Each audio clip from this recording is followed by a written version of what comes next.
So I simply cannot skip breakfast. And usually I like to have a breakfast that's protein packed and something that will really satisfy me until lunchtime. I really don't have time to have a snack between breakfast and lunch. I just have to keep going, so I like something that's really protein dense.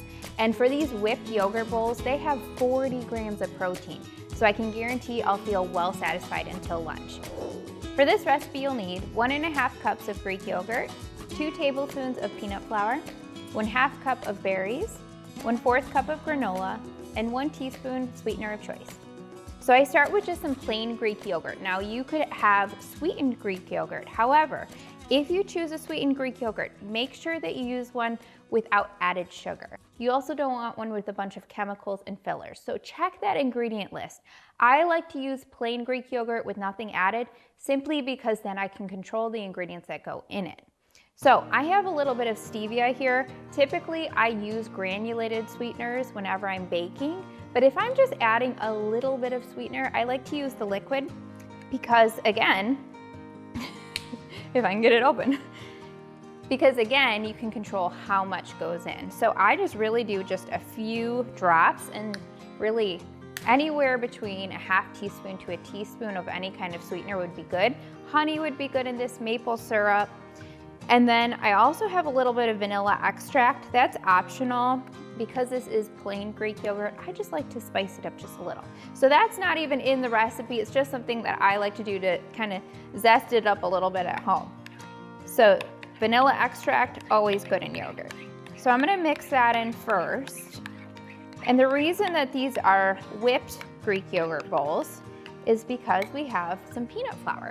And peanut flour is really good because it adds protein and it also tastes just like peanut butter. So if you're a peanut butter fan, you're gonna love this in your yogurt bowls. So it just adds a little bit of flavor and protein. And I'm just gonna kind of stir it in, but I don't stir it in too much. And I actually started making this for my breakfast when I had Ollie. I used to have protein shakes, and I still do from time to time every morning.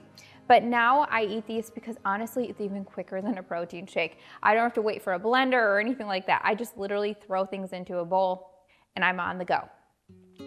Then I have some frozen blueberries, and this is my go-to. I love frozen fruit in these. And the reason why is because it thickens up the yogurt bowl. So I don't even measure my frozen fruit. I just dump it in until it looks good. Then as you stir it in, it almost immediately starts to turn the Greek yogurt almost like an ice cream texture. So that's what I love about using frozen berries, and you could of course use fresh, but I just love that it's almost like ice cream within, I'd say about 2 or 3 minutes of adding those frozen berries. It really thickens it up and it starts to taste almost like ice cream. So I'm just gonna stir that in. Then I'm gonna top it with just a little bit of granola, and you can use pre-bought granola or you can make your own. There's plenty of recipes on Dash and Dish. The only thing I would say with granola is just check the sugar content. Try and find one that's lower in sugar than the others. The one with the lowest sugar, try and choose that one. And then we're gonna top it with our granola. I also sometimes top this with like Dash and Dish cookies or even Dash and Dish muffins for just a little bit of carbs and a little bit of texture on top. So the reason that I try and get protein but also a little bit of carbohydrates in the morning to start my day is carbs are fuel. They're not bad. They're not an evil thing, I promise you. And honestly, it helps balance your blood sugar to have a combination of protein and carbs to start your day. So that's why I like to add a little bit of granola or a little bit of muffin or something that I have around the house just to give it a little bit of carbs too. And of course, there's carbs in the berries. So it's a really good balanced breakfast, and it really does keep me satisfied until lunchtime. You gotta try this. It is so good. I guarantee you'll have it not only for breakfast, but sometimes snack and dessert too.